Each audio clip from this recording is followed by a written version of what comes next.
semaines qui ont précédé Pâques, on a parlé un petit peu de l'épître aux Éphésiens, qui est l'une des épîtres, c'est pas l'épître la plus longue qu'il y a dans le Nouveau Testament, même dans la Bible. Mais elle est riche. C'est le genre d'épître que tu lis 3 fois, 4 fois avant de commencer à comprendre le sens. C'est de l'inspiration et de la révélation en poudre. Et avec l'eau du Saint-Esprit, ça explose dans notre cerveau et ça nous communique toute la pensée de Dieu. Donc ce matin, on va poursuivre l'exploration de cette épître et continuer à regarder la révélation qu'il y a dans cette épître.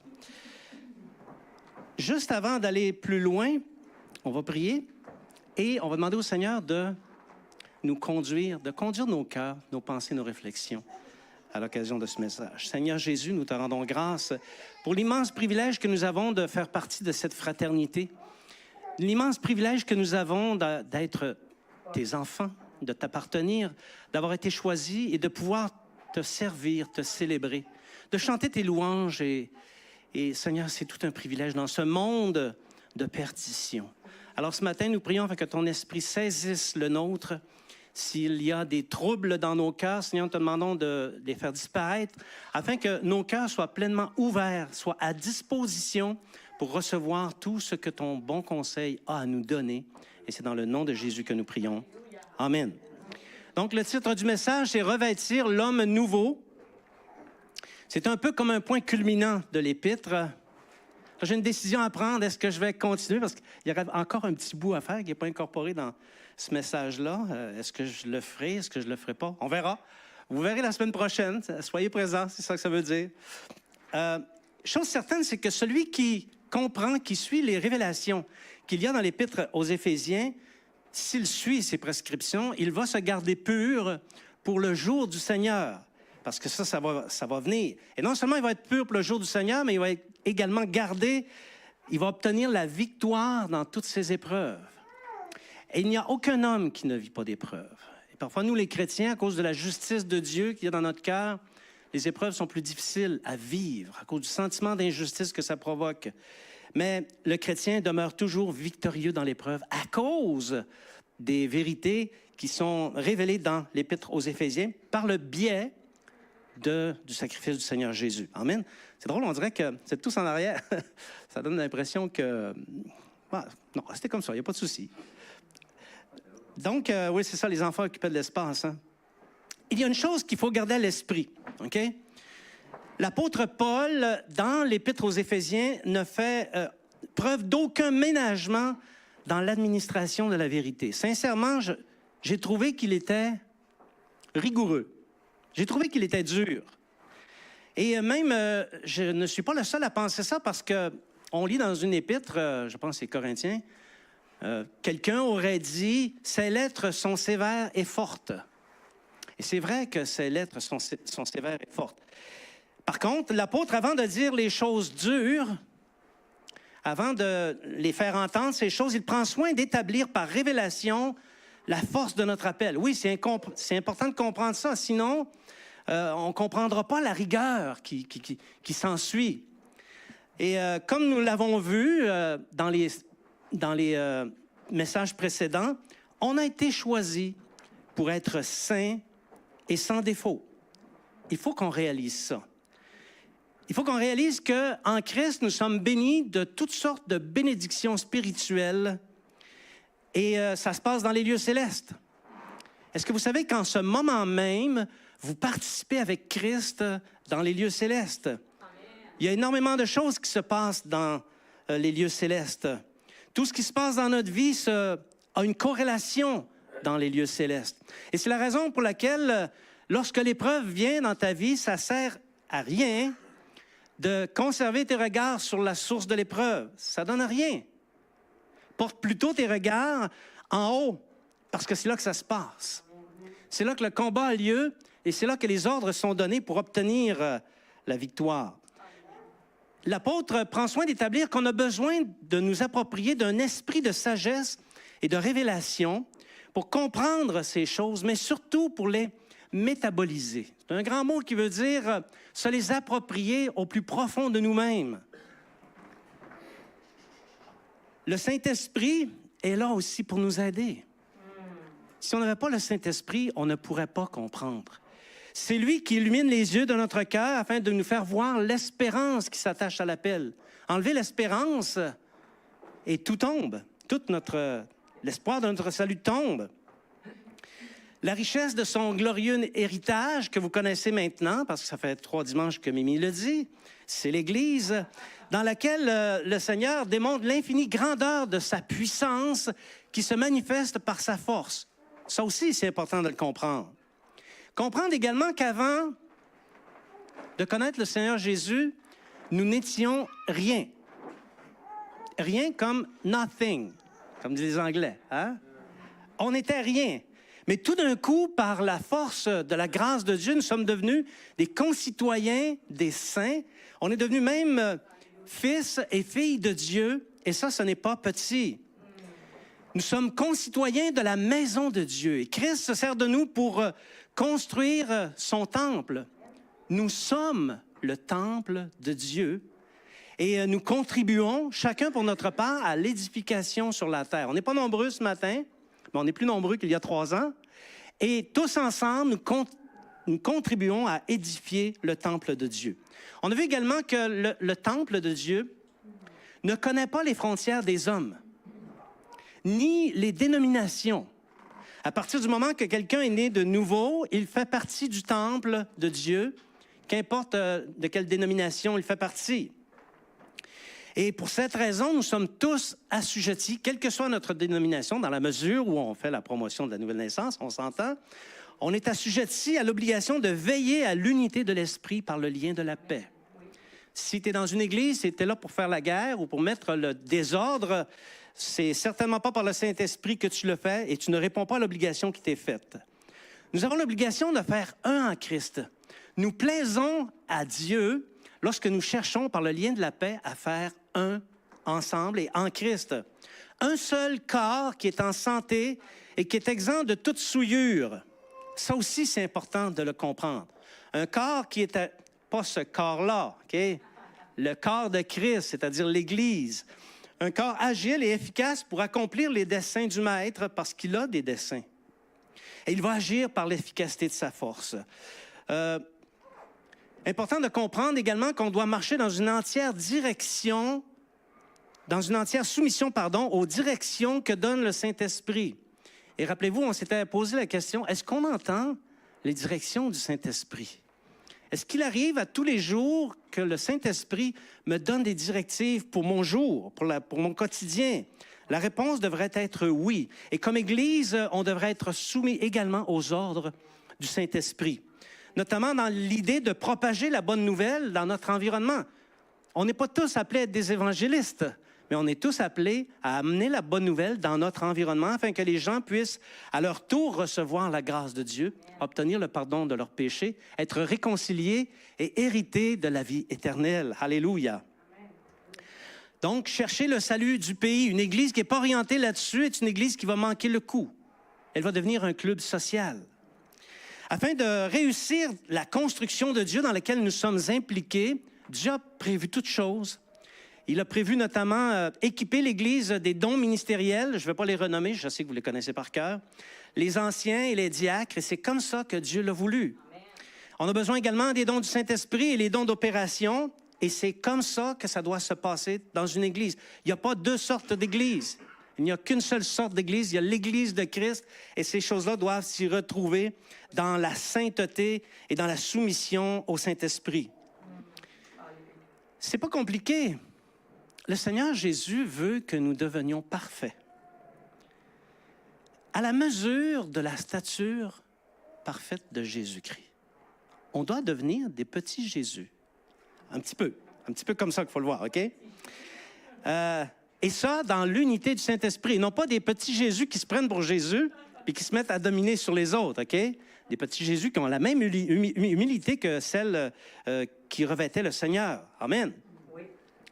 Donc, tout ce qui a été enseigné, tout ce que la révélation de Éphésiens contient, toute cette gloire, toute cette puissance, toute cette construction conduit à une chose. tout est vrai et tout se produira comme il a été révélé si et seulement si on constate objectivement dans la vie du disciple les dispositions que mentionne l'apôtre dans les chapitres qui suivent et qu'on va regarder ce matin et qui devraient faire mal encore une fois. Autrement, si ça ne débouche pas vers cette disposition, on peut se le dire en toute vérité, on fait dans la religion, on fait dans le faux ou même on fait dans l'hypocrisie. Et si on fait comme ça, bien les choses qui sont promises ne nous seront pas attribuées parce qu'on ne fait pas comme il est annoncé, il est demandé par le Seigneur Jésus. Voici l'exhortation de l'apôtre Paul dans Éphésiens chapitre 4, versets 17 à 24. Voici à quoi conduit toute cette gloire, toute cette puissance, toute cette révélation. Éphésiens chapitre 4, verset 17. En passant, c'est plaisant de vous voir le visage. Oui, nous, c'est la Bible, c'est le fun. Parce que quand on ferme les lumières, tout ce qu'on voit, c'est ces immenses spots-là. Mais là, on peut vous voir, on peut interagir avec la foule. Donc, Éphésiens nous dit ceci. Voici donc ce que je dis et ce que j'affirme dans le Seigneur. C'est conclusif. Vous ne devez plus vous conduire comme les non-croyants qui se laissent guider par la sottise de leurs pensées. Ils ont l'intelligence obscurcie. Ils sont étrangers à la vie de Dieu à cause de l'ignorance qui est en eux, à cause de l'endurcissement de leur cœur. Ils ont perdu tout sens moral et se sont livrés à la débauche pour commettre avec avidité toutes sortes d'impuretés. Mais vous, ce n'est pas ainsi que vous avez appris à connaître Christ, si du moins c'est lui que vous avez écouté, et si c'est en lui que vous avez été enseigné conformément à la vérité qui est en Jésus. On vous a enseigné à vous débarrasser du vieil homme qui correspond à votre ancienne manière de vivre et se détruit sous l'effet de ses désirs trompeurs, à vous laisser renouveler par le Saint-Esprit dans votre intelligence et à vous revêtir de l'homme nouveau, créé selon Dieu, dans la justice et la sainteté que produit la vérité. Amen. C'est encore très riche, n'est-ce pas? Et on s'aperçoit que l'exigence, les dispositions que contiennent ce passage sont sévères, rigoureux. Mon frère, ma soeur, peu importe la logique chrétienne à laquelle tu adhères. Pourquoi je parle de logique chrétienne? Parce qu'on pense tous différemment les uns des autres. On n'est pas tous de la même dénomination non plus. Mais peu importe la logique chrétienne à laquelle tu adhères, cette vérité qu'on vient de lire et qui est tellement cohérente avec l'Évangile, avec les enseignements du Seigneur Jésus, est non négociable. Tu ne peux pas le négocier. De deux choses l'une, OK? Ou tu es dedans, ces dispositions, ou tu n'es pas dedans. Tu es dedans et les révélations sont pour toi. Tu n'es pas dedans et tu auras une magistrale surprise le jour où tu vas te présenter devant le tribunal de Christ. Et je crois, bien-aimés, que plusieurs vont avoir des surprises lorsqu'ils vont se présenter devant le tribunal de Christ. Tu es dedans et le glorieux et l'héritage est pour toi. Tu n'y es pas et tu verras que le Fils, dont on s'est tellement fait dire qu'il était bon, qu'il était doux et qu'il était paisible, et c'est vrai, mais il y a aussi une autre vérité qui n'est pas souvent prêchée, c'est que le Fils ne fait pas dans la dentelle non plus. Il ne fait pas dans la dentelle avec les faux et les hypocrites. Regardez bien dans Psaume chapitre 2, verset 12, comment on en parle du Fils.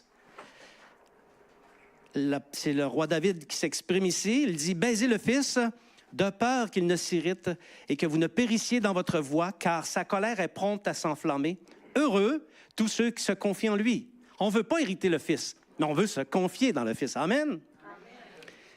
Ainsi, l'apôtre Paul nous dévoile toutes ces révélations afin que nous comprenions et que nous agissions en conséquence comme nés de nouveau.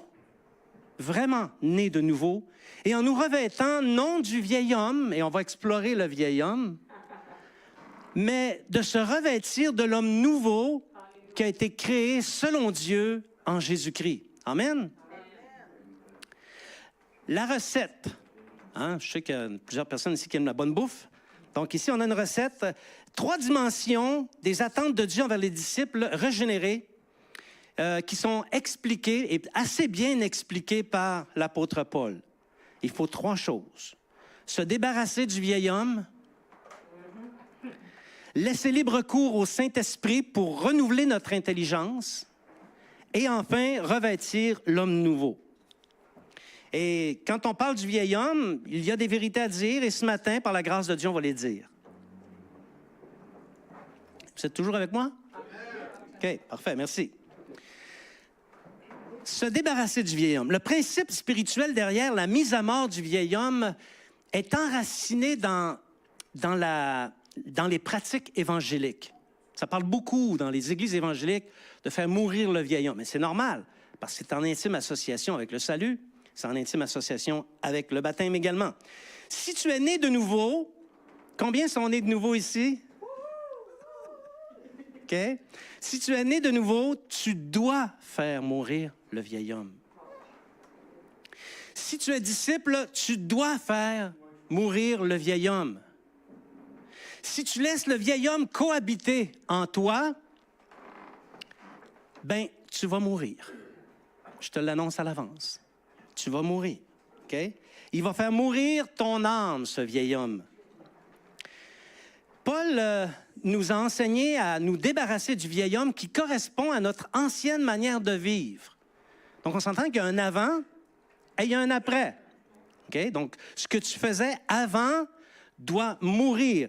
Et si tu le laisses vivre, il va te détruire par les désirs trompeurs qu'il te fait croire. Tu comprends? Le vieil homme, lui, c'est pas compliqué. Okay? Une fois que tu es né de nouveau, tu prends conscience de qui est le vieil homme parce que tu prends conscience de qui est le nouvel homme. Et là, tu comprends que lui, il cherche une seule chose, donner emprise à tes penchants naturels afin qu'ils s'expriment librement dans ton quotidien. Hein? C'est ça qui fait le vieil homme. Il veut faire plaisir à la chair. Il veut faire plaisir à ce qui plaît à tes sens, OK? Or, ces penchants appartiennent à un segment, vous savez, les anciennes manières de vivre et les penchants naturels, ça appartient à un segment de notre vie qui porte un nom. Ça s'appelle le passé. Ça appartient au passé. Ton passé, tes anciennes manières de faire, elles ont été mises à mort à la croix par Christ. Alléluia. Elles ont été ensevelies par les eaux du baptême, si du moins tu as été baptisé. OK? Et c'est en nouveauté de vie que tu es ressorti des eaux du baptême en t'associant avec la résurrection de Christ. Je t'informe que le vieil homme n'a plus aucun droit sur ta vie. Et il ne doit plus se manifester. Pas juste le dimanche, mais tous les jours de la semaine. Il y a des personnes, ils se mettent beau pour venir à l'église le dimanche, et ils donnent l'impression, effectivement, d'avoir revêtu l'homme nouveau. Mais quand on les regarde aller dans les jours de la semaine, on s'aperçoit que le vieux revient au galop. Hein? Mais là, ici, on parle de faire mourir le vieil homme tous les jours, de revêtir l'homme nouveau à tous les jours. Alléluia! Donc, le vieil homme, c'est tellement important de comprendre cet élément-là de la doctrine que l'apôtre Paul, pour en parler, utilise ce qu'on appelle les quolibets. Les quolibets, ce sont des mots moqueurs et insultants. C'est des insultes, des moqueries, OK? Pour marquer l'importance de ce processus qui est celui de faire mourir le vieil homme. Il dit que si un chrétien ne fait pas mourir le vieil homme, il n'est pas chrétien, il est sot, il est fou, il est stupide. Je n'invente rien. C'est ce qui est écrit. OK? Et Paul n'est pas le seul apôtre à s'exprimer ainsi. L'apôtre de l'amour, l'apôtre qui nous a parlé, nous a plus exposé l'amour, c'est bien l'apôtre Jean. OK? Et l'apôtre Jean nous dit ceci. Il dit que celui qui dit aimer Dieu, mais qui n'aime pas son frère, est un menteur. C'est pas dans la dentelle. Non plus, ça, là. Pour un apôtre de l'amour, tu devrais apprendre à mieux t'exprimer, mon petit apôtre Jean. Et l'apôtre Jean ne fait pas juste dire ça. Il nous dit aussi que celui qui ne garde pas les commandements de Jésus est un hypocrite. C'est tout un apôtre de l'amour. Jacques, le demi-frère du Seigneur, dit ceci dans Jacques, chapitre 5, versets 4 à 5. Un autre là, qui ne sait pas c'est quoi l'amour. Hein? Il dit ceci, l'apôtre Jacques, pas l'apôtre Jacques, mais Jacques, frère Jacques, voici comment il le dit. « Adultère que vous êtes. » Mais il s'adresse à l'Église. « Ne savez-vous pas que l'amour du monde est inimitié contre Dieu? » Inimitié, ça veut dire ça ne va pas ensemble, OK? Ça se fait la guerre même. « Celui donc qui veut être ami du monde se rend ennemi de Dieu. Croyez-vous que l'Écriture parle en vain? » C'est aux disciples que ces personnes s'adressent. Trois personnages importants du Nouveau Testament. Et j'aurais pu en mettre d'autres. J'aurais pu mettre l'apôtre Pierre. J'aurais pu mettre les autres passages des évangiles. Mais je me suis limité à 3. Normalement, avec 3, ça devrait être convaincant. Si vous en avez besoin d'autres, venez me voir à la fin, je vais vous en trouver d'autres. OK? Donc, c'est aux disciples qu'il s'adresse et à qui il dit ces choses. Donc, le fait d'affirmer sa vérité, le fait de dire que de ne pas faire mourir le vieil homme, c'est être sot, stupide et fou, OK? C'est parfaitement légitime. J'ai le droit, tout enseignant de la parole a le droit de le dire, et nous devons l'enseigner, parce qu'il est de notre devoir de faire des disciples et de leur enseigner tout ce que Jésus nous a enseigné. Que j'entende un petit amen là-dessus? OK, merci. Quitter la sottise. Combien de personnes ici qui sont dans la sottise? Gardez un peu d'humilité, s'il vous plaît.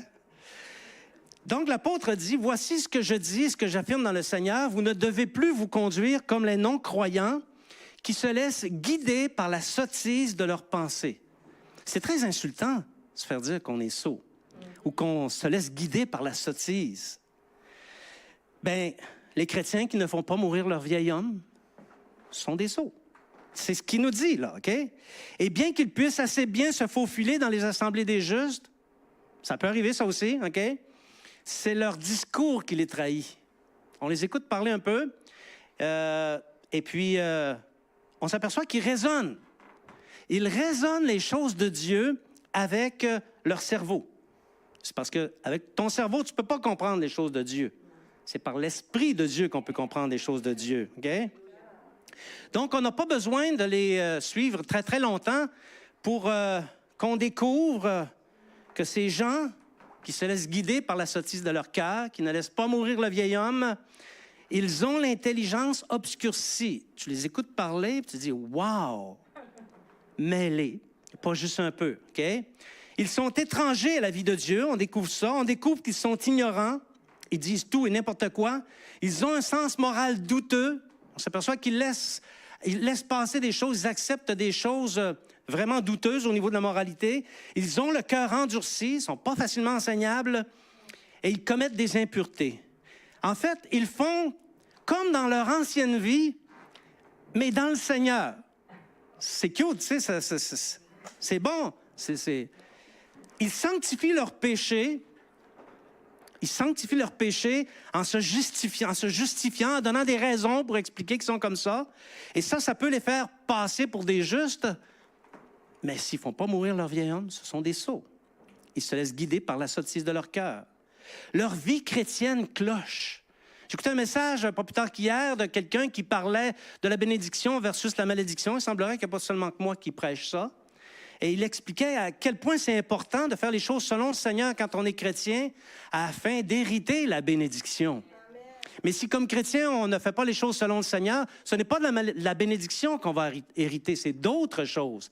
La malédiction. Donc, on peut raisonnablement induire que ces chrétiens allégués, qu'ils n'ont pas l'Esprit. Non, parce que l'Esprit enseigne la vérité qui est en Jésus. Et on va en parler concrètement on va parler concrètement là, de ce que les sots font, là. Mais je voudrais répéter une chose. Je veux répéter ce que j'ai dit en début. Il n'existe pas deux manières d'être disciple de Jésus-Christ. Il n'y en a pas deux. Dans les églises, chacun observe l'autre. Chacun relativise la foi et l'obéissance. On n'a pas tous le même degré de foi et le même degré d'obéissance. Chacun, à quelque part, s'autorise des compromis et chacun, parce qu'il regarde l'autre, s'approprie le compromis de l'autre Ce qui fait en sorte qu'au lieu de s'élever dans la grâce de Dieu, on périclite. Je suis, mes frères et sœurs, je suis estomaqué. Le menton me tombe quand je constate ce que les chrétiens s'autorisent. Et s'ils s'autorisent ces choses-là, c'est parce qu'ils refusent de faire mourir le vieil homme et ils n'ont pas compris leur véritable nature. Ici, je ne parle pas, là, entendons-nous, je ne parle pas des péchés qui sont traités par un processus qui s'appelle la progression dans la sainteté. Ce n'est pas de ça que je parle. Tu sais, le chrétien qui commet un péché, c'est pas qu'il l'a autorisé, mais il a commis un péché, puis on en commet tous. Arrêtez de me regarder de même, là. OK, on commet tous des péchés. Mais tout de suite, après l'avoir fait, il afflige son âme. Le Saint-Esprit lui parle et puis il demande pardon au Seigneur et puis il fait vraiment les efforts louables avec le Seigneur. Il fait équipe avec le Seigneur Jésus pour abandonner son péché. C'est pas de ça que je parle. Je parle de choses qui sont autorisées, qu'on accepte, qui sont acceptées, dont on a arrêté de combattre. C'est rendu dans nos mœurs. Donc, c'est surprenant ce qui peut s'autoriser dans la vie de plusieurs croyants. Donc, ce dont je parle, c'est des péchés de désobéissance qui sont toujours le fruit de faux raisonnements. Oui. C'est toujours des gens qui ont utilisé leur cerveau pour tenter d'expliquer leur désobéissance et se sont appropriés leur faux raisonnement qui est devenu leur vérité, d'où l'autorisation qui s'est installée dans leur vie. Et ça provoque naturellement des abaissements au niveau de la moralité et ça se constate dans les églises. Je regardais tout récemment une information qui nous parlait de la condition de l'Église au tournant du 19e siècle. J'avais l'impression de lire les nouvelles d'aujourd'hui.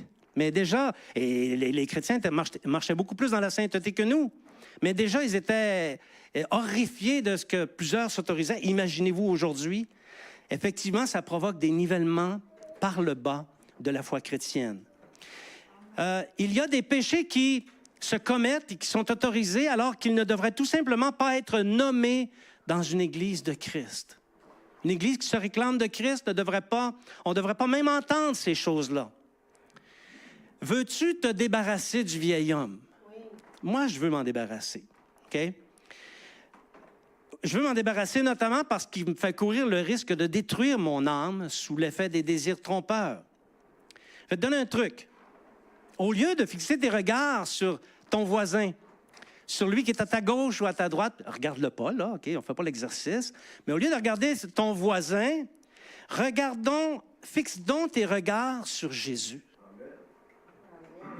Fixe tes regards sur les enseignements qu'il nous a laissés, les commandements qu'il nous a donnés, et fais-les. Fais-les dans la fidélité, et surtout fais-les dans l'amour. C'est pas mal plus agréable pour Christ quand on se met dans l'obéissance parce qu'on l'aime.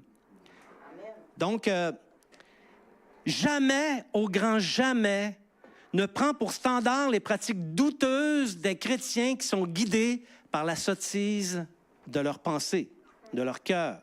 Parce qu'ils sont fous, ils sont stupides, et si tu fais comme eux, tu vas devenir fou et stupide. Okay? Et ils vont perdre ton âme qui a été racheté à un si grand prix par Christ. Amen. Le fruit de la sottise. Bien beau dire son saut, mais c'est quoi la sottise? J'entends le cri syndical, saut, là, mais c'est pas de ça qu'on parle, OK? Bon, le fruit de la sottise. Voici quelques comportements qui se remarquent d'une façon générale, en tout ou en partie, chez les chrétiens qui se laissent guider par la sottise de leurs pensées ou encore qui refusent de faire mourir le vieil homme qui correspond à leur ancienne manière de vivre, mais dans lequel on ne voit pas de véritable changement. Premièrement, ils ne disent pas la vérité à leur prochain. Mes frères et mes sœurs, il y a des vérités parfois qui sont difficiles à dire. À ce moment-là, gardons le silence. Mais s'il vous plaît, parlons selon la vérité les uns envers les autres. Il n'y a pas de place dans l'Église pour ne pas parler selon la vérité. Ils se couchent sur une colère. Ils n'ont pas compris qu'on ne doit pas se coucher sur une colère. Parce que se coucher sur une colère, ça ouvre la porte au diable. Et je vous pose la question, si tu laisses de la place au diable dans ta vie, mettons que tu lui donnes un pouce, pas grand-chose un pouce. À ton avis, combien il va prendre si tu donnes un pouce? Il va prendre un pied, hein? C'est ça. On ne doit pas laisser de place au diable dans notre vie. Mais eux, ils en laissent de la place. Ils prennent ce qui n'est pas à eux, parfois souvent de façon illégitime. Ils ne soutiennent pas ceux qui ont des besoins, ceux qui ont vraiment des besoins. Ils ne vont pas les soutenir. Ils négligent de travailler honnêtement. Parfois, ils vont travailler au noir ou ils vont faire des choses, des combines pour faire de l'argent et éviter de supporter les charges sociales, etc., etc. Donc, ils négligent de travailler honnêtement. Et de leur bouche, il sort des paroles malsaines. Et là, essayez de les imaginer, ces paroles malsaines. OK? Ça peut être des sacres, des pseudo-sacres, ça peut être des blagues sales, ça peut être des propos équivoques, ça peut être n'importe quoi. Mais il sort de leur bouche des paroles saines. Leur bouche n'est pas sanctifiée. Mon frère, ma sœur, sanctifie ta bouche, s'il te plaît. OK? Fais mourir le vieil homme. Ils attristent le Saint-Esprit en ne faisant pas honneur à son empreinte. Oui, parce que si tu as été racheté par le Seigneur Jésus, que le Saint-Esprit est en toi et que tu commets des choses qui sont en conformité avec le vieil homme, d'une façon crasse, on s'entend, là, tu le fais, OK? Bien, tu déshonores le Saint-Esprit qui est en toi. Et ça, c'est pas chanceux, normalement, OK? Souvent, on va les reconnaître parce qu'ils parlent fort, ils entretiennent du ressentiment envers les autres. C'est quand ils s'expriment avec... Mettons que tu parles avec eux autres, ils vont mettre le poing sur la table. Vous savez que le poing sur la table, ça amène le silence des interlocuteurs. Hein? C'est une violence. Ils vont mettre le poing sur la table, ils vont dire des calomnies et ils vont facilement se livrer à la méchanceté. Première occasion d'être méchants qu'ils vont avoir, ils vont l'être méchants. Ils n'ont pas compassion. Il y a seulement qu'eux autres qui l'ont, la patente, et ils sont incapables de comprendre ce que l'autre peut vivre, alors que celui qui fait mourir le vieil homme a constamment compassion des autres. Il est constamment tourné vers le besoin de l'autre, et il veut en prendre soin. Et également, il manque de pardon. Ils vont négliger de pardonner à ceux qui leur font du mal. Savez-vous, à tous les jours, il y a des gens qui pêchent contre nous. Mais il faut relâcher l'emprise. Il faut pardonner. Et encore plus avec nos frères et nos sœurs. Si nos frères et nos sœurs font des choses ou disent des choses, il faut qu'on leur pardonne. Pardonnez et il vous sera pardonné. Amen. Alors qu'ils devraient ressembler au Père Céleste par leur conduite, parce qu'ils laissent le vieil homme s'exprimer, ils ressemblent en tout point aux perdus, à ceux qui n'ont pas rencontré le Seigneur Jésus, ceux qui n'ont pas connu le processus de sanctification. Donc, ils parlent comme le monde, ils font comme le monde, parce qu'ils en sont imprégnés et ils ne font pas mourir le vieil homme. Voilà comment un chrétien peut se livrer à la sottise. Et on ne veut pas faire ça, OK? Voilà comment le vieil homme peut régner dans une vie et comment il peut détruire l'âme.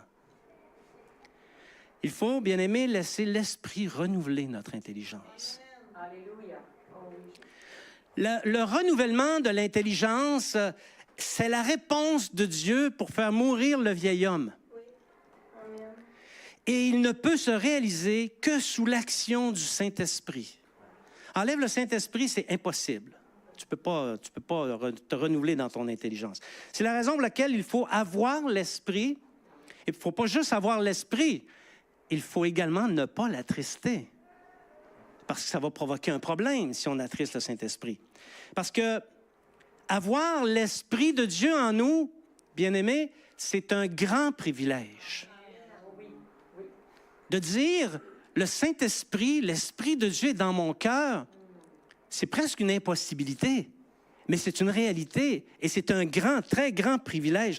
Regardez ce que, je ne l'ai pas mis au tableau, mais Jacques nous en parle comme ceci. Jacques, le demi-frère du Seigneur. Il y en a des demi-frères, le Seigneur Jésus. Hein?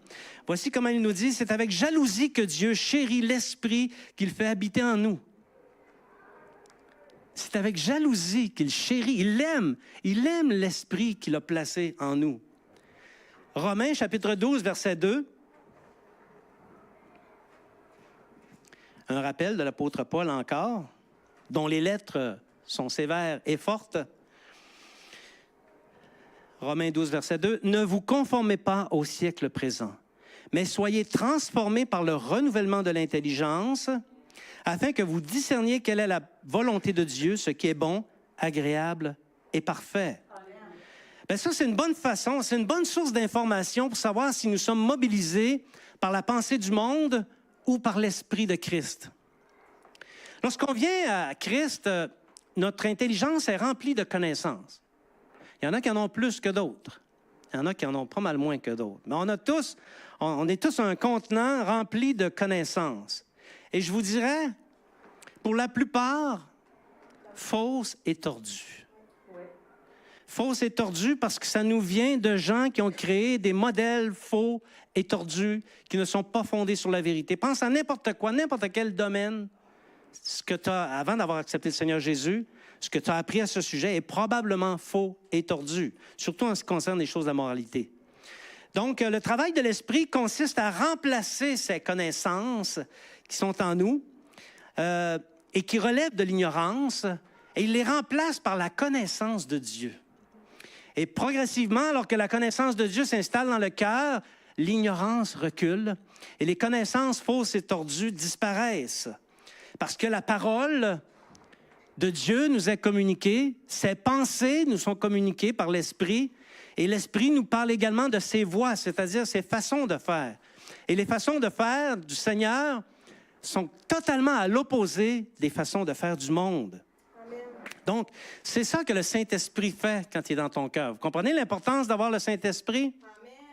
Il faut que nos connaissances soient renouvelées, que notre intelligence, nos manières de raisonner soient complètement transformées. Et là, je vais dire des choses pas agréables à entendre. Je ne pourrais pas dire ça en dehors de cette enceinte ici, OK? Voici quelques domaines où l'Esprit communique la pensée de Dieu, OK, qui s'oppose à l'esprit du monde dont nous sommes habités et dont nous sommes environnés, OK? Attention, ça va faire mal. La femme qui prend le rôle de l'homme.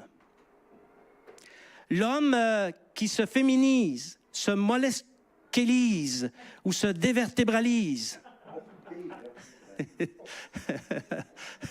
C'est des grands mots pour dire qu'il perd sa colonne vertébrale, OK? Il devient mollusque. La normalisation des rapports entre les mêmes sexes.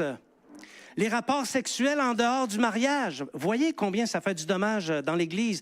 La théorie des genres. J'entends des choses assez spectaculaires de la bouche de chrétiens sur la théorie des genres. Le darwinisme, l'évolution, toutes ces choses-là. Même le changement climatique. C'est tordu. Hey, voulez-vous que je vous en parle du changement climatique? Je vais vous en parler sur 22 chapitres, dans un livre qui s'appelle l'Apocalypse. Okay? Quand tu as passé au travers de l'Apocalypse, là, tu dis « Wow, ça, c'est des changements climatiques. Okay? » Ça, c'est des changements climatiques. Donc, comprenez qu'on a besoin que notre intelligence soit renouvelée, transformée, changée. Je ne dis pas ça méchamment, mais plusieurs ici sont encore imprégnés de la pensée du monde. Peut-être que je le suis moi-même également. Vous savez, à l'intérieur des 3 ans qui sont nécessaires pour l'affermissement, c'est normal qu'il y ait des contaminations. Parce que le travail de renouvellement de l'intelligence s'exécute. Le Saint-Esprit commence à communiquer la pensée de Dieu et le ménage se fait progressivement. Mais après 3 ans de l'affermissement, c'est un peu moins normal que tu as encore des contaminations et des torsions du genre de celles que je viens de nommer. C'est comme plus normal, OK? La période de 3 ans, en gros, c'est pas mal là que se fait le plus important travail de renouvellement de l'intelligence. C'est pour ça, dans tes 3 premières années, essaie de pas perdre de temps. Parce que le retard que tu prends dans ton commencement va toujours te suivre. Si ça prend 3 ans à t'affermir dans le Seigneur, c'est bon. On peut dire gloire à Dieu. Si ça prend 5 ans, on peut dire ça a été long. Si ça prend 15 ans, ben là, on commence à parler de déficience, carrément. OK? Donc, il manque quelque chose. Si l'autre vérité qui doit être dite, c'est que si tu adhères encore en théorie ou en pratique à ces choses que je viens de parler du rudiment du monde, si tu adhères encore à ça, puis que tu as passé le fameux processus de sanctification de 3 ans, bien, c'est que tu n'as pas quitté la sottise. Je m'excuse de vous le dire comme ça, mais c'est ça qui doit être dit. Mais il y a une chose, par contre, c'est que l'esprit qui est en toi, si tu as l'esprit, OK, combat ces obscurcissements. Il les combat. Des fois, on est long à comprendre. J'admets ça. Des fois, on est long. Mais l'Esprit combat ces obscurcissements parce qu'il veut les faire disparaître. Il veut allumer ton intelligence et faire disparaître cette ignorance crasse. Donc, il te fait la guerre. Il te fait la guerre. Tu lis des choses qui viennent communiquer ta pensée et là, l'Esprit te dit, ben, tu le sais, c'est pas correct. C'est pas comme ça que ça fonctionne, c'est pas la vérité. Mais si tu n'arrêtes pas de faire taire le Saint-Esprit, vient un temps où il va arrêter de te parler. Donc, il combat, l'Esprit combat. Voyez, c'est ce que nous dit l'Épître aux Galates au chapitre 5, verset 17. Épître aux Galates, chapitre 17. « Car la chair, le vieil homme, la chair a des désirs contraires à ceux de l'esprit. Et l'esprit en a de contraires à ceux de la chair. Ils sont opposés entre eux afin que vous ne fassiez point ce que vous voudriez. Et qu'est-ce qu'on veut faire? Les choses qui font plaisir à notre chair. Qu'est-ce que l'Esprit de Dieu veut qu'on fasse? L'obéissance au commandement de Dieu. L'obéissance aux enseignements de l'Évangile. Vous comprenez? Donc, si tu ne fais pas mourir le vieil homme qui est en toi, ou si tu ne laisses pas le Saint-Esprit renouveler ton intelligence, qu'est-ce que tu vas lui répondre lorsque tu vas paraître devant son tribunal et qu'il va t'interroger sur les positions déliquescentes, liquéfiantes, immorales et contraires à l'esprit que tu auras laissé traîner dans ta vie ou que tu auras autorisé dans ta vie? Qu'est-ce que tu vas répondre au Seigneur? Je ne sais pas qu'est-ce qui peut être répondu. Il faut se laisser transformer. On devrait, bien-aimé, on devrait toujours, au quotidien, on devrait toujours se conduire comme devant répondre à Christ. On devrait toujours penser que Jésus est à côté de nous. Même on pourrait se poser la question, qu'est-ce que Jésus ferait à ma place? Il faut commencer à raisonner comme ça si on a le Saint-Esprit. Et c'est ça qui va se produire. On va faire comme le Seigneur Jésus fait. Vous vous souvenez, j'en ai déjà parlé, j'ai vécu 2 épisodes majeurs de difficultés, d'anomalies relationnelles dans les églises. Et dans ces moments d'anomalies relationnelles, j'ai toujours agi, j'ai toujours dit comme devant en répondre devant le tribunal de Christ. Et ça devrait être comme ça dans notre quotidien, à tous les jours. Amen. Revêtir l'homme nouveau. Merci Seigneur parce que l'Esprit nous aide à revêtir l'homme nouveau dont la conduite le rend sans défaut pour le jour du Seigneur. Parce que c'est ça que va faire l'homme nouveau. Il va nous donner une conduite pure, sans défaut pour le jour du Seigneur. Et nos petites imperfections, Christ ne les verra pas parce qu'on est revêtu de l'homme nouveau. Alléluia, par le Saint-Esprit. Donc, l'apôtre, il se lance. Et il ne passe pas par 4 chemins, il fixe, dès le départ, il fixe la barre. Okay? Et je vous le dis tout de suite, la barre est haute. Parce qu'il commence en nous disant d'imiter Dieu. Imiter Dieu. OK. Donc, ce que l'apôtre Paul nous dit, c'est que pour y parvenir à revêtir l'homme nouveau, il faut imiter Dieu. Alors, bien-aimé, imitons Dieu. Hein? C'est facile. Il y a des fois, je regarde quelques-uns, je me dis, non, ça, c'est pas le Seigneur, ça. Hein? Mais imitons Dieu. Vous voyez dans Éphésiens, chapitre 5, versets 1 à 2. Éphésiens, chapitre 5, versets 1 à 2. Ça va bien, soyez sans crainte. Soyez donc les imitateurs de Dieu, puisque vous êtes ses enfants bien-aimés, et vivez dans l'amour en suivant l'exemple de Christ qui nous a aimés et qui s'est donné lui-même pour nous comme une offrande et un sacrifice dont l'odeur est agréable à Dieu. Paul dit, imitez Dieu. Le Seigneur Jésus tenait un discours semblable puisqu'il disait, soyez parfaits comme votre Père céleste est parfait. Donc, ça ne relève pas de l'imaginaire. S'il le dit, c'est sûrement parce que c'est possible d'y parvenir. Et ces propos de la part de l'apôtre Paul, de même que de la part du Seigneur Jésus, sont encore une démonstration évidente et claire à l'effet qu'il n'y a pas 2 types de chrétiens. Il y a celui qui a été justifié, qui a revêtu l'homme nouveau et qui progresse dans la sainteté. Ça, c'est le type de chrétien normal que le Seigneur recherche. OK? Et il y a... et celui-là, celui qui fait ça, lui va voir Dieu. OK? Mais les autres déclinaisons du registre chrétien sont vouées à la mort. C'est plate à dire, mais c'est ça. Il n'y a pas deux types de chrétiens, il n'y en a qu'un. Justifier, revêtir l'homme nouveau et progresser dans la sainteté. Si tu es là-dedans, c'est sûr que tu plais au Seigneur. C'est sûr que tu as revêtu l'homme nouveau et que quand Jésus te regarde, il voit un homme créé à l'image de Christ. Un homme et une femme. On ne fait pas dans les genres ce matin, OK? Le fruit de la folie et de la stupidité. On pourrait penser que l'apôtre Paul en a fini. Hein? On a parlé de la sottise, c'était déjà assez tannant. Mais là, il continue en nous parlant de deux autres critères, la folie et la stupidité. Parce que c'est un peu ça le sens de l'épître. Comprendre notre vraie nature. Ta vraie nature. Il faut que tu la comprennes. Et si tu la comprends bien, tu vas te comporter en conséquence de la nouvelle nature. Mais si tu ne le comprends pas, tu vas te comporter comme les stupides et les fous. Donc, mes frères, mes sœurs, si les autres déclinaisons, je ne les ai pas nommées, là, mais si les autres déclinaisons du christianisme étaient acceptables, autres que celles que j'ai parlé, justification, revêtir l'homme nouveau et progresser dans la sainteté, OK? S'il y en avait d'autres qui étaient acceptables, bien, l'apôtre n'aurait pas écrit la lettre aux Éphésiens. On ne pourrait pas lire l'épître aux Éphésiens.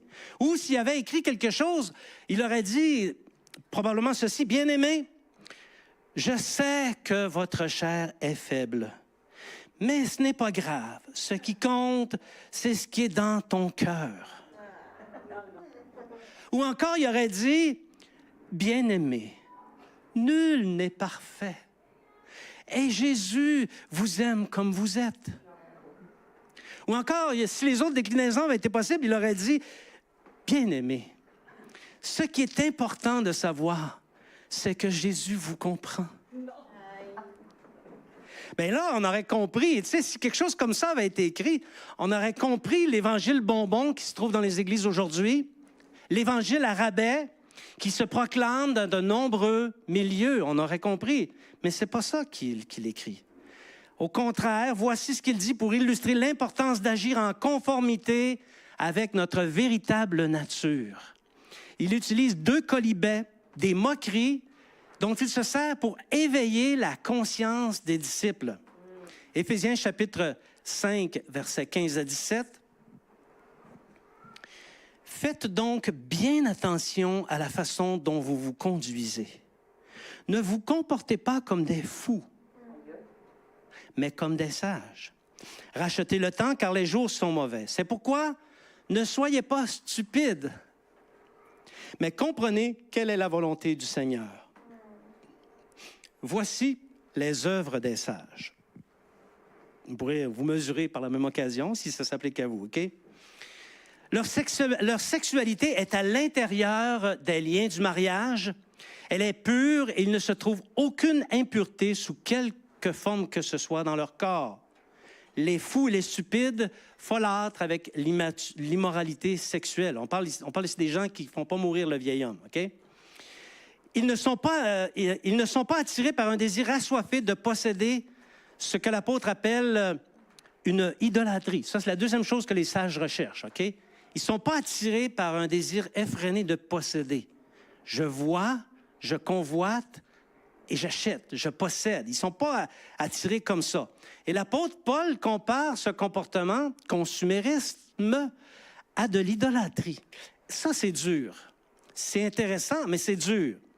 Parce que ça nous démontre que même dans le Nouveau Testament, l'idolâtrie n'est pas exclusive à la notion de culte à d'autres dieux. En effet, celui en qui se trouve la soif de posséder est un idolâtre. Ce qui est un grave péché. L'idolâtrie, c'est grave. Ça a détruit les Israélites, dont on lit le récit dans tout l'Ancien Testament. Et ça revient à dire également que tout ce qui occupe la place de Dieu dans le cœur d'un homme est une idolâtrie. Si Dieu est obligé de se tasser pour que tu puisses accomplir le dessein, le désir de ton cœur, c'est une idolâtrie. Donc l'idolâtrie, c'est les faux dieux, oui, c'est la soif de posséder, c'est l'amour du monde, etc. Quand une chose fait perdre la place que Dieu occupe dans le cœur, parce que Dieu, il occupe une place. Mais s'il est obligé de se tasser à cause d'une chose, quelle que soit cette chose, ça devient une idolâtrie. Vous savez que nous sommes l'une des églises qui met le plus d'emphase sur ces deux comportements, l'immoralité sexuelle et l'idolâtrie. Aviez-vous remarqué ça? Non. Mais il y a une raison pour laquelle on fait ça. Il y a une raison. On va aller la voir ensemble. Dans Éphésiens chapitre 5, verset 5. On est encore dans Éphésiens, hein? On n'a pas quitté trop Éphésiens, là. Hein? Vous le savez bien, en effet, aucun être immoral, impur ou toujours désireux de posséder plus, c'est-à-dire idolâtre, n'a d'héritage dans le royaume de Christ et de Dieu. Wow. C'est ce qu'on pourrait appeler, c'est fatal, c'est mortel, oui. C'est létal. Donc, il faut non seulement s'en prémunir, il faut l'enseigner, et il faut s'assurer qu'on n'est ni idolâtre, ni immoral. Alléluia. Et à cet avertissement, sur celui qui traite de la moralité, l'apôtre Paul ajoute ceci, et ça aussi c'est intéressant, il dit que personne ne vous trompe par des paroles sans fondement, car c'est pour cela que la colère de Dieu vient sur les hommes rebelles. En d'autres termes, tiens-toi droit comme une barre sur ces deux vérités, ne laisse personne te raconter des histoires, parce que ça va te ranger du côté des rebelles et tu peux subir les foudres du Seigneur. Donc, on en a parlé beaucoup par le passé, ça pourrait arriver qu'on en parle encore dans le futur. L'apôtre Paul nous exhorte à nous éloigner de ceux qui cherchent à nous tromper. Oui. Même, il va plus loin. Il nous encourage à ne pas avoir de part avec eux, pas avoir de relation avec ces gens-là. On s'entend pour dire que ce sont des avertissements sévères. C'est très sévère. Et on va les suivre à l'Église Esprit Vie du Royaume par la grâce de Dieu. Alléluia. Et nous sommes invités par l'apôtre à nous conduire comme des enfants de lumière. Oui, parce qu'on est fils de Dieu, parce qu'on a été renouvelés, on a été rachetés, nos péchés ont été pardonnés, nous sommes saints et nous devons nous conduire comme des enfants de lumière. Autrefois, c'est connu, on marchait selon les penchants de notre cœur. Aujourd'hui, nous comprenons la volonté du Seigneur. Non seulement l'homme nouveau doit nous revêtir, mais en plus, l'apôtre place le fardeau de dénoncer les œuvres des ténèbres. Et je vous garantis que dans une église, celui ou celle qui dénonce les œuvres des ténèbres ne gagnera pas de concours de popularité. Je parle par expérience. OK? Éphésiens chapitre 5, versets 8 à 14. Car si autrefois vous étiez ténèbres, maintenant vous êtes lumière dans le Seigneur. Conduisez-vous comme des enfants de lumière. Le fruit de l'Esprit consiste en effet en toute forme de bonté, de justice et de vérité. Discernez ce qui est agréable au Seigneur et ne participez pas aux œuvres stériles des ténèbres, mais démasquez-les plutôt. En effet, ce que les hommes font en secret, il est même honteux d'en parler, mais tout ce qui est démasqué par la lumière apparaît clairement, car tout ce qui apparaît ainsi est lumière. C'est pourquoi il est dit, « Réveille-toi, toi qui dors, relève-toi d'entre les morts, et Christ t'éclairera. » Amen. Bien-aimés, le temps alloué pour les œuvres des ténèbres est maintenant passé. C'est terminé. Il nous incombe de nous réveiller. Réveillons-nous de la noirceur. Réveillons-nous des ténèbres. Sortons des ténèbres. Approprions-nous les choses de Dieu. Cherchons à voir ce qui doit être vu. Efforçons-nous de voir comme Jésus voit et de faire comme il fait. Alléluia. Cessons de couvrir la méchanceté, les amis, les parents, les chrétiens qui vivent selon les rudiments du monde et démasquons les œuvres des ténèbres. L'apôtre Paul utilise le terme « démasquer ». Ça veut dire que si tu regardes en pleine face, ça a l'air beau, mais c'est tout travaillé artistement. C'est pour ça que c'est beau. En arrière, ça cache une autre réalité. Donc, il faut l'enlever, ce masque-là. Vous comprenez que ça prend un effort. Démasquer les œuvres des ténèbres, ça demande un effort. Parce que c'est pas si évident que ça. C'est pas si évident que ça. Mais par l'esprit, par le discernement, on peut voir que c'est un masque et on peut le dénoncer. Et là, le masque va être enlevé et la vérité va apparaître. C'est ça, se conduire comme des enfants de lumière. Un jour, j'ai demandé à un chrétien affermi, c'était pas le dernier des venus, là, c'était un chrétien affermi, si pour que vous compreniez là, un petit peu c'est quoi là, les œuvres des ténèbres et être enfant de lumière, j'ai demandé, écoute, si jamais ça se pouvait que Jésus puisse apparaître le temps d'un repas avec nous, juste un petit lunch, 1 heure, supposons que ça serait possible, est-ce qu'il accepterait de partager mon filet de porc? Une question théologique sérieuse, hein? Et l'ignorance du chrétien lui a fait répondre oui. Sottise du vieil homme. Parce que Jésus est le même hier, aujourd'hui et éternellement. Il ne mangerait pas de filet de porc. Sinon, ça serait faire mentir tout ce qu'il a annoncé auparavant, notamment dans la loi. Donc, si Jésus était ici, il est ici. Amen. Mais s'il apparaissait d'une façon physique, okay, est-ce qu'il autoriserait les impuretés, les immoralités, les dérèglements, les désordres dont nous sommes témoins de la part de certaines personnes qui prétendent être chrétiens? Sincèrement, est-ce qu'il autoriserait ça? Non. La réponse est non. Le fruit de la sottise, de la folie et de la stupidité est connu. C'est décrit. On le lit dans les épîtres des apôtres. On n'a pas besoin de suivre un cours de théologie 101 pour comprendre qu'est-ce que c'est, ces affaires-là qui viennent du vieil homme. Ça souffre d'aucune interprétation. C'est même facile à comprendre. Un enfant qui commence à lire pourrait le comprendre. Il n'y a rien de compliqué là-dedans. Quiconque fait l'une ou l'autre de ces choses que j'ai nommées est soit sot, fou ou stupide. Bien-aimés, prenons le parti de Jésus. Ça, c'est une garantie de gloire et de vie.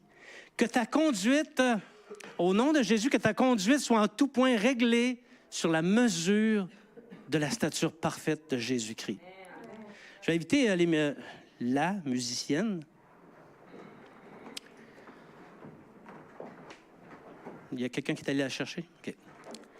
Il nous faut maintenant racheter le temps. Est-ce que vous êtes conscients que nous, les chrétiens de l'Église Esprit Vie du Royaume, qui sommes ici le 28 avril 2019, nous sommes plus près du jour du Seigneur qu'aucun autre chrétien ne l'a été avant nous. Amen. Le soleil est sur le point de se lever et de luire. Si jusqu'à aujourd'hui, tu n'avais pas réalisé combien méprisable est le vieil homme qui est en toi, si tu n'avais pas réalisé combien il fait la guerre à ton âme et combien lui laisser la place attriste le Saint-Esprit, alors est venu pour toi le temps de te réveiller. Te réveiller de ta sottise, de ta stupidité, de ta folie. Réveille-toi, toi qui dors, et Christ t'éclairera. Alléluia. Ta lumière, sa lumière t'illuminera et elle révolutionnera ta conduite tout entière. Avec toi, Christ va faire mourir le vieil homme. Tu ne seras pas tout seul pour le faire mourir. Tu demeureras constamment revêtu de l'homme nouveau, celui-là même qui plaît à Dieu et celui-là même qui héritera la terre. Et alors, la bénédiction, mon frère, ma sœur, sera ton lot et les promesses de Dieu pour toi seront oui et amen. Amen. Je vous invite maintenant à vous lever, on va aller dans un chant.